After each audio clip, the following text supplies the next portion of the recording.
Ayan, magandang tanghali sa ating lahat. Nandito si Kuya Ricardo Kanyamo. Ay, ikaw pala gumagawa doon ng bricks kay Kuya Bikoy. Ah, magkapatid pala kayo noon? Kapatid ko yun. Ayun, si Kuya Ricardo Kanyamo. Ayan, so ang timplada mo dito Kuya, ilang karatilya buhangin? Apat. May dry sand to Kuya, wala? Dry sand.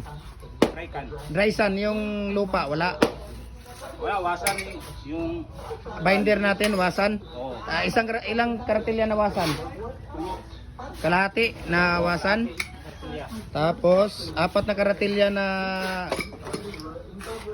karatilya na buhangin, isang kalahating karatilya na wasan. Tapos ang molasses mo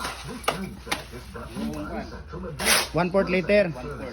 Tapos ang tubig mo ilang timba? Mga 2 timba. Ayan yung timba ni ito ba takalan mo Kuya ng timba? Ayan, yan ang takalan niya ng timba. Tapos ilang sakong simento Kuya? Isa lang. So ang ginagawa mo, commercial na number 4, hollow blocks. Ayan, ang ginagawa ni Kuya. Number 4 na hollow block, commercial. Ang ginagawa ni Kuya dito. So ulitin ko po, ang ginagawa ni Kuya dito, ang ratio po ng buhangin niya, 4 na karatilya na buhangin, kalahating karatilya na painsan, isang sakong Portland cement type 1, at saka 2 timba na tubig. Tapos isang sako na simento, 140 pieces po ang palabas sa ginagawa ni Kuya dito. So sa sino pang hindi follow, no, follow na po kayo sa ating Facebook page para updated po kayo sa mga bagong video natin. Gym Hardware, ang Coco Lumber, ang Concrete Products, Balulang Branch, Gym Hardware, ang Coco Lumber, ang Concrete Products, Kanituan Branch, Gym Hardware, ang Coco Lumber, Tambo Makasandig Branch, sa ating YouTube channel, Felix Tan Pagikan Jr. at saka sa ating personal Facebook account, Felix Tan Pagikan Jr. at saka sa ating Instagram, Felix_Pagikan 2000.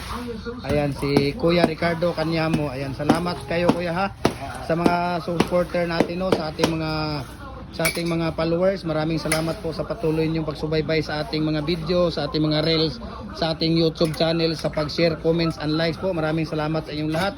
At God bless po sa ating lahat no. Sa sino pang sa mga gusto magbabalak na mag-business no, nandito na po para po sa inyo ito.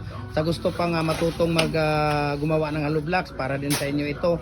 Sa mga nagbi-business na gustong additional kaalaman doon sa mga hollow blocks no, para sa quality natin na hinahanap na maganda at matibay yung ating hollow blocks. Ayan, ito na po ang para sa inyong lahat po. So maraming salamat and God bless po sa ating lahat. Ayan si Kuya Ricardo. Kuya Ricardo, maraming salamat ha.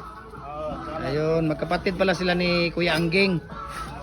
Kapatid pala sila ni Kuya Angging, kaya ayan, thank you so much. God bless po sa ating lahat.